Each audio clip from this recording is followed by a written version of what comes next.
যে কেউ যদি মুক্তিযুদ্ধ নিয়ে কথা বলে তাহলে তারা ফ্যাসিস্টের দোসর হয়ে যায়।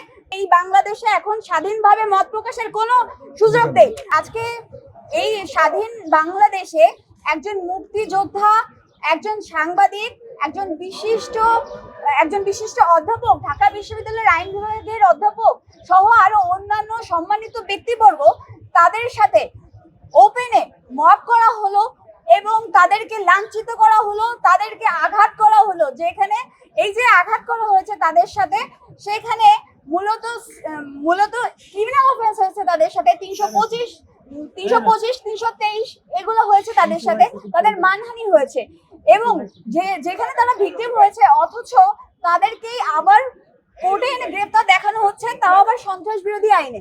তারা কোনো ধরনের সন্ত্রাসমূলক কোনো কার্যক্রম করে নাই। বর্তমান বাংলাদেশের পরিস্থিতি এমন যে কেউ যদি মুক্তিযুদ্ধ নিয়ে কথা বলে তাহলে তারা ফ্যাসিস্টের দোসর হয়ে যায়, তারা ফ্যাসিস্ট হয়ে যায়। কারোর কোনো এখন বাক স্বাধীনতা নেই। বাংলাদেশের যে কনস্টিটিউশন, সেই কনস্টিটিউশনের 39 ধারা অনুযায়ী এই বাংলাদেশে এখন স্বাধীনভাবে মত প্রকাশের কোনো সুযোগ নেই।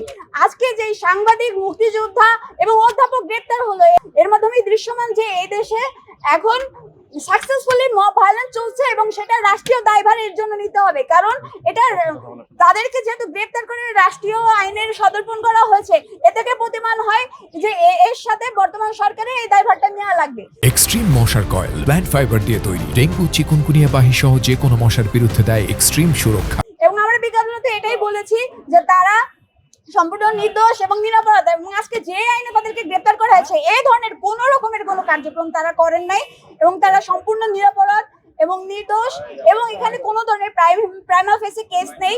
আজকে এই 16 জনের পরিবার তারা দুঃখ ভারে তাদের এই যে যাদেরকে গ্রেপ্তার করা হয়েছে তাদের জন্য পথ চেয়ে আছে।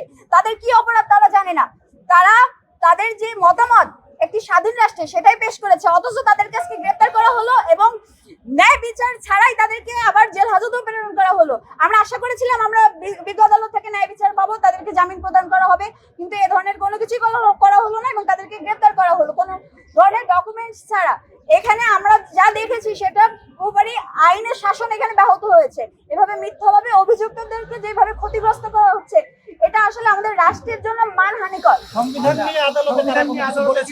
তারা বলেছে, আমাদের যে আসামিরা ছিল তারা নিজেরাই বলেছে, তিনি যেহেতু একজন আইনের অধ্যাপক, তিনি বলেছেন যে 33 অনুযায়ী একজন নাগরিকের যে অধিকার রয়েছে, একজন নাগরিককে গ্রেপ্তার করার পরে যেভাবে রাখা উচিত ছিল, যে ধরনের কন্ডিশন থাকা দরকার ছিল, তার কোনো কিছুই প্রতীয়মান ছিল না এবং তাদেরকে একটি ঘরে রাখা হয়েছে, সে ঘরে ফ্যান পর্যন্ত না এই গরমের মধ্যে এবং ধুলাবালির মধ্যে, এবং তাদের সাথে এমন ভাবে মানে খুবই খারাপ ভাবে আসলে ওখানে ব্যবহার করা হয়েছে, যেখানে তাদের 33 যে আর্টিকেল রয়েছে সংবিধানের, সেখানে যে ধরনের অধিকার দেওয়া হয়েছে সেটা সম্পূর্ণ আকারে লঙ্ঘন হয়েছে।